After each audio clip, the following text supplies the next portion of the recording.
bent double, like old beggars under sacks, knock-kneed, coughing like hags, we cursed through sludge.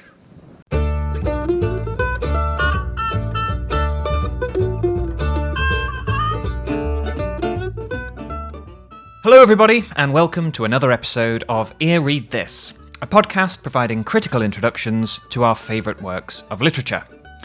I'm Ash, your host, and today I'll be talking about the poem Dulce et Decorum Est by Wilfred Owen. It's that time of year again when we remember those who died in the First World War, a month of poppies and poems. The poetry of the First World War was some of the first I was taught, which I'm sure is true for a lot of English students, past and present. Now, there's many reasons for that, the first hook for students being that these poets were often only a few years older than they are, and the poems themselves tend to be direct, conversational, and serve as documentary evidence of life in the trenches, as well as literature.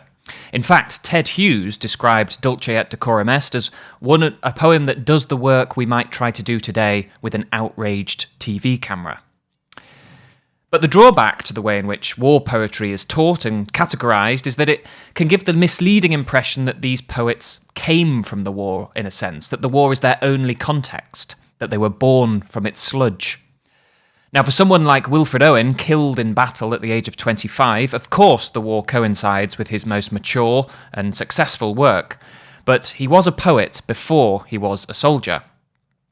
Perhaps instead of presenting him as a poet who found his voice in the trenches, we should pay him the credit of seeing the war as interrupting his development instead of completing it. This is something I want to consider today, as I think in Dulce et Decorum Est, Owen dramatises that interruption to great and tragical effect. Wilfred Owen is someone I've talked about already on the podcast. He has the rare distinction of appearing as a character in the episode on Pat Barker's Regeneration, and back in 2019 I made an episode on one of my favourite Owen poems, Spring Offensive. As usual with episodes dedicated to a poem, I'll begin with some brief background information before reading the poem in full, and afterwards going through it line by line and offering up some critical interpretations. If you'd like to read along, I'll post the poem along with some images of Owen's manuscript drafts on my Instagram at earreadthis. Alternatively, this is an opportune moment to mention that the podcast has entered the second dimension and can be watched as well as listened to, potentially undermining the branding of earreadthis, but that's for me to worry about. Anyway, I'll have the poem up on screen as I go through it on YouTube, if that helps. So, Dulce et Decorum Est takes its name from the Latin poet Horace's Ode to Valour. Dulce et Decorum Est pro patria mori. It is sweet and meet to die for one's country. The line was frequently used to stir up support of the war, and was inscribed on the chapel wall at the Royal Military College at Sandhurst. Owen will have heard the quotation in the introductory talk to new recruits given by Lieutenant Colonel William Shirley at the 2nd Battalion. This is where Owen's regiment, the Artists' Rifles, received their training. In 1916, Owen was commissioned as a second lieutenant and came to describe the men he was put in charge of as his little family. Still only 23 upon receiving his commission, Owen became glad of his prematurely grey hairs as they helped to make him look a bit older. According to his biographer, Dominic Hibbard, in the dugout, Owen had to act as father, ordering, encouraging, consoling, and carrying responsibility and guilt. This can be strongly felt in poems like The Sentry and Dulce et Decorum Est, both of which feature maimed or dying men instinctively reaching out towards their commander. In the creative breakthrough Owen made whilst recuperating at Craig Lockhart Hospital, he wrote several of his best-known poems, including Anthem for Doomed Youth and Dulce et Decorum Est, which he sent to his mother Susan, calling it simply his gas poem. It tells the story of exhausted troops returning from the front to a place of distant rest, when they find themselves in the midst of a gas attack. One unfortunate man fails to fit his mask in time and dies horribly in front of the narrator. Melissa Edmondson has suggested that the source of Dulce et Decorum Est is not an actual gas attack, but in fact an earlier experience dating from when Owen was still a civilian. In the opening years of the war, he was working as an English tutor in Bordeaux, and there he visited a field hospital where English, French and German soldiers were sent, noting that their feet were sometimes covered with a brown, scaly crust, which was dried blood. While this may be the origin of the blood-shod soldiers in the poem, Brian Rivers has argued that a letter written by Owen from the front 2 years later may have a stronger claim as a possible source. In it, Owen writes to his mother, "We marched about 10 miles up to the front, and there the men had to dig trenches in ground like granite. The same men, or rather the survivors of them, who 2 days before had been holding the advanced posts. The shells were wonderfully few, and we all reached home at about 2 in the morning. They can all march back from the lines somehow.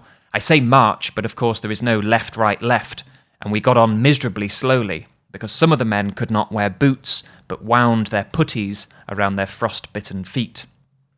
A few months later, in April of 1917, Owen's platoon was relieved from their position on the St. Quentin front, and biographer Dominic Hibberd suggests perhaps it was now, as they trudged towards their distant rest, all of us half dead with fatigue, that Wilfred's men were overtaken by gas.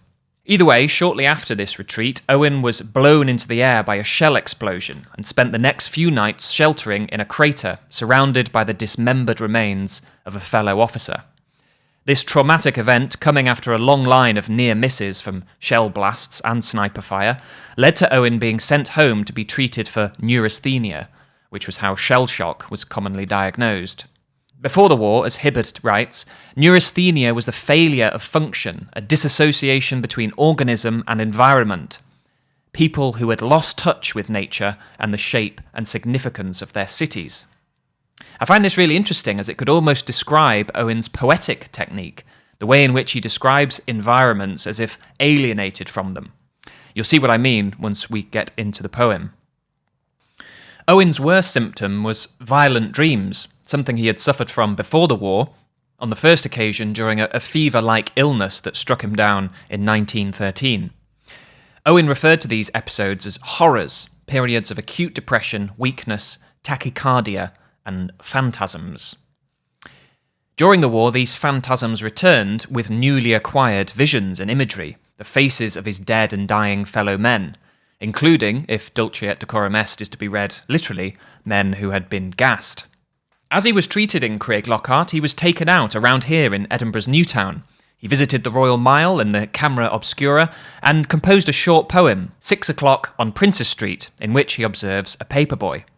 Pale, rain-floored phantom of the place, with news of all the nations in your hand and all their sorrows in your face. As dramatised in Pat Barker's Regeneration, Owen's Annus Mirabilis was inspired by his meeting his poetic hero at Craiglockhart. This, of course, was Siegfried Sassoon. Owen had written to his mother, "I have just been reading Siegfried Sassoon and am feeling at a very high pitch of emotion. Nothing like his trench life sketches has ever been written or ever will be written. Shakespeare reads vapid after these." Owen felt that he and Sassoon had followed parallel trenches all our lives, and though Sassoon thought that the younger poet's work was very unequal, he took him under his wing and even offered notes and suggestions on some works in progress, including, as we will see, Dulce et Decorum Est. But before we look at the poem in detail, let's hear it in full. Bent double, like old beggars under sacks, knock-kneed, coughing like hags, we cursed through sludge, till on the haunting flares we turned our backs, and towards our distant rest began to trudge. Men marched asleep, many had lost their boots, but limped on bloodshot. All went lame, all blind, drunk with fatigue, deaf even to the hoots of gas shells dropping softly behind. Gas, gas, quick boys, an ecstasy of fumbling, fitting the clumsy helmets just in time, but someone still was yelling out and stumbling and floundering like a man in fire or lime. Dim through the misty panes and thick green light, as under a green sea, I saw him drowning. In all my dreams before my helpless sight, he plunges at me, guttering, choking, drowning. If in some smothering dreams you too could pace behind the wagon that we flung him in, and watch the white eyes writhing in his face, his hanging face like a devil's, sick of sin. If you could hear at every jolt the blood come gargling from the froth-corrupted lungs, obscene as cancer, bitter as the cud of vile, incurable sores on innocent tongues. My friend, you would not tell with such high zest to children ardent for some desperate glory the old lie, Dulce et decorum est, pro patria mori. So beginning with the title, I'm pronouncing it in the Italianate fashion that was used in Roman Catholic churches in Owen's day, Dulce et decorum est. But you may hear it pronounced elsewhere as Dulce or Dulce et decorum est, depending on what kind of Latin is being used. Similarly, you might find the gloss of the title, as it is found in Horace, to change. It is sweet and fitting, it is sweet and right, or sweet and meet to die for one's country. As Dominic Hibbard writes, years before, Owen had been playing with the phrase in a more earnest fashion. Drafts of a poem called Ballad of Peace and War, a project he tinkered with for 3 years, reflect an earlier mood. It is sweet and meet, the poem says, to be at peace with other people, but it is sweeter still and far more meet to die in war with brothers. In its first drafts, Dulce et decorum est was dedicated to Jessie Pope, etc., which Owen later changed to a certain poetess. Jessie Pope was a pro-war journalist who also wrote poems aimed at stirring up national feeling and winning over new recruits. I'm sure you've heard the kind of thing. Swing along together, lads, we'll have a little song. Kits won't be so heavy and the way won't be so long. We're going to cook the sausages, to cook 'em hot and strong, while we go marching to Germany. Dulce et decorum est has the structure of 2 interlinked sonnets, an alternating rhyme scheme that is interrupted at the end of the first 14 lines, which triggers the volta, or turn from action to argument. That's where we hear Owen stop recounting what has happened in the gas attack and directly address the reader. If in some smothering dreams you two could pace. But we're getting ahead of ourselves there. Let's look at the first 4 lines, which give us this rather theatrical start. Bent double, like old beggars under sacks, knock-kneed, coughing like hags, we cursed through sludge, till on the haunting flares we turned our backs, and towards our distant rest began to trudge. In an earlier draft, Owen had as his opening, hunched like old rag and bone men, which isn't half as strong either in sonic or metaphorical power. Bent double gives us that nice, solid, plosive start, and both double and under sax gives the impression of acting, of role-playing, playing false. This is something we will return to throughout the poem. George V. Griffith says that the sounds of Owen's poem are sounds of horror. We have coughing like hags, cursing, and later the hoots of gas shells. Add to these sounds those haunting flares, and we have this very stagey sense of horror. In fact, it reminds me of the witches in Macbeth, appearing wreathed in artificial smoke and cackling. Already the soldiers sound inured by their experiences on the front. There isn't any suggestion of panic or adrenaline here. They're just going through the motions, bored of danger, reduced to trudging beggars. Desmond Graham writes that when they turn their backs, marching away from the line, they are repudiating its flares and what they mean, defeating the flare's claim to power with a gesture which, the poem will prove, is no more substantial a protection than simply looking away. They have turned away from the light and they will be punished for it. Even though we understand the literal context of what is happening, Owen is already creating a sense that these men are not just suffering, but transgressing somehow.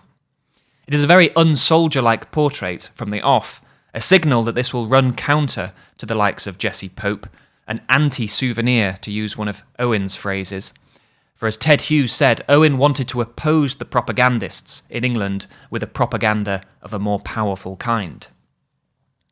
Notice that Owen makes no reference to a specific order of retreat. The turning of backs happens as if automatic, and once they have turned, the men, he says, marched asleep. Many had lost their boots, but limped on bloodshot. All went lame, all blind. This zombified behaviour adds to the impression of futility, of men performing painful, distressing actions with little care. By including no hierarchy among the men, Owen makes them all sound as if they are from the same rank and file, obeying orders as if telepathically. Again, they sound like actors who know their cues. Instead of men marched asleep, Owen originally had dead slow we moved. The updated line gives us that alliterative quality and such economy that it could be a dispatch. Men marched asleep. Stop. Owen made the poem blunter in successive drafts. All went lame half blind, becoming all lame and all blind. He had marvelled at how troops managed to walk while blighted with trench foot, and documented how men would apply whale oil to their feet in order to try and hold it at bay. And here we have the memorable image of them being bloodshot, feet covered in blood, indicating that they have been wounded. But as Peter Howarth points out, the blood may not be all their own.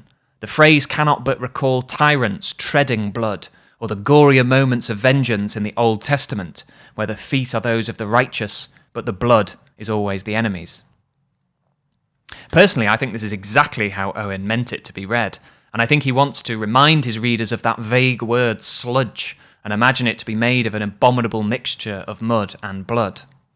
In his poem Futility from 1918, Owen's narrator looks upon the body of a dead soldier, asking, "Was it for this the clay grew tall?" Putting us in mind of the Promethean creation of man out of clay found in Greco-Roman mythology. To come back to that idea of transgression, I think Owen is encouraging the sense that these men, not by individual evil but by compulsion, are quite literally trampling over their heritage, their culture. As in Spring Offensive, I think Owen is insinuating that great blasphemies or heresies are being committed.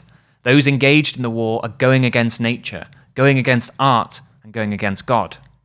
Christ is literally in no man's land, he wrote in a letter home, referring to Catholic relics he found scattered and often bullet-ridden whilst fighting in France. Drunk with fatigue, deaf even to the hoots of gas shells dropping softly behind. So that's lame, blind, asleep, deaf and drunk. These men are as close as it gets to dead men walking. And now we have a curiosity, the hoots of gas shells dropping softly behind.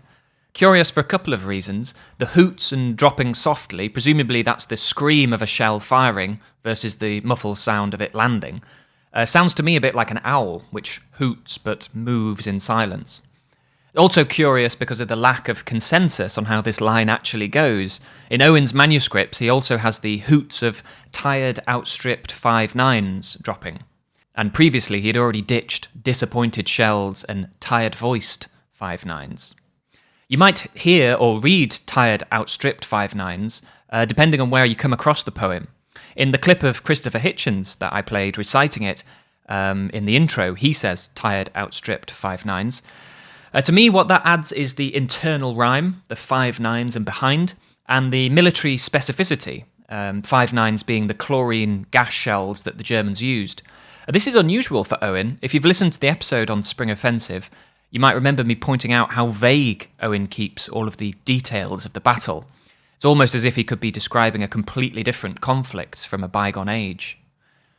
It also adds an equivalent feeling of lethargy and even despair to the enemy, being tired and outstripped or tired-voiced, disappointed. However fair-handed you might want to be to the Germans, I think it works much better for the sense of threat and otherworldliness to keep them hooting and dropping softly instead. Also, dropping the 5/9s for gas shells prompts the wake-up call that comes next. Gas, gas, quick boys. That abrupt vocal intrusion waking up the boys and the reader to the fact that gas had snuck into the previous line unnoticed, of gas shells dropping softly behind. It sounds a syllable too short, as if it should be of gas shells dropping carefully behind or something, but that missing syllable works to insinuate that there's something quite wrong here. And sure enough, that's when the narrator realises. Gas, gas, quick boys. As I say, this vocal exclamation wakes us up with its monosyllabic simplicity, the capitalising of that second gas, and how it offends our sense of taste. I think that is particularly important. The whole scene may be one of horror, but there is beauty here as well. In Owen's first 6 lines, they have engulfed us with its lulling rhythm and assonance, bent double like old beggars. Men marched asleep, many had lost their boots, limped on, bloodshot. To quote an earlier poem, we have been down-dragged in a sucking, slimy fen, and this sudden cry has ruined it. So why is this important? Well, At school, Owen had been told to restrain his high-flown Victorian phrasing, his teacher giving him the advice perennially flushed around creative writing classes: use simple words, write as you would speak. But if this poem entirely used simple words, words as simple or vocal as gas, gas, quick boys, it wouldn't be half as effective. Those 4 clipped, harsh syllables need to interrupt something. And I think by barking over his own poem, Owen shows us that here, art is impossible. As Ted Hughes said, Owen had all the gifts ready: a natural zest for orgies of sensation, carefully nursed in imitation of his idol Keats, with a special taste for the horrible, a romantic fever for the gothic and macabre. Then suddenly the unimaginable war arrived, mobilising these inclinations in him, and in the name of a high holy cause, supplying the unique material in the baldest reality as nothing else could have done. By turning on his own special tastes with the baldest, simplest language, Owen enacted the horror of the war, sucking the meaning out of life. An ecstasy of fumbling, fitting the clumsy helmets just in time, this sudden activity from the lethargic marchers has an unexpected sexual connotation, ecstasy of fumbling, which in Owen's manuscript has a question mark left by Siegfried Sassoon. Owen has often been diagnosed as something of a sadomasochist and acknowledged his own association of pain and pleasure, writing that those mortals who have nerves exquisitely responsive to painful sensation have a perfect right to use them to respond equally keenly to enjoyment. But whatever it says about Owen's personal predilections, I think it is less important than the further impression of everything in this world being so disordered that a moment of panic and struggle is described as an ecstasy. But someone still was yelling out and stumbling and floundering like a man in fire or lime. Someone, no distinction of who, just as there is no distinguishing what it was he was yelling. As George V. Griffith says, what speaking there is in the poem is equally terrible because ineffective or stifled or frantically despairing. The man's yells are incoherent and also useless. Words can't save him. Owen is adding to the elemental disarray, fire or lime, and next we will see him drowning. So this gas, contradictorily, is behaving like a fire or liquid. Again, we are contravening basic natural laws. Dim through the misty panes and thick green light, as under a green sea I saw him drowning. These haunting 2 lines bring us to the end of the first 14, which, if it was a Shakespearean sonnet, would be a rhyming couplet. Instead, it is unrhymed. Misty panes, obviously of the narrator's own mask, and green light caused by the gas and perhaps the flares, creating a further sense of surreal displacement, as if they are suddenly undersea. The world is so out of kilter that here the men drown on dry land. And the drowning imagery doesn't just contribute to the horror of the death, it also cements how impossible it is for the man to speak or scream for help. Now we move into the second half with a line that reflects the last one, continuing the A-B rhyme scheme, but instead of coming up with a rhyme for drowning, it just repeats it. In all my dreams before my helpless sight, he plunges at me, guttering, choking, drowning. And as we pass through the reflected lines, it is almost as if we have passed through a mirror. Now it is the narrator who is underwater, with the drowned man plunging at him, almost as if from the surface. Rhyming drowning with drowning emphasises that inescapable futility, to use that word again, and it also carries us suddenly into the present tense, the narrator now saying that he is haunted by the man's death in a way that makes it sound as if it is still happening. The man is in eternal torment, plunging at him, guttering, choking, drowning.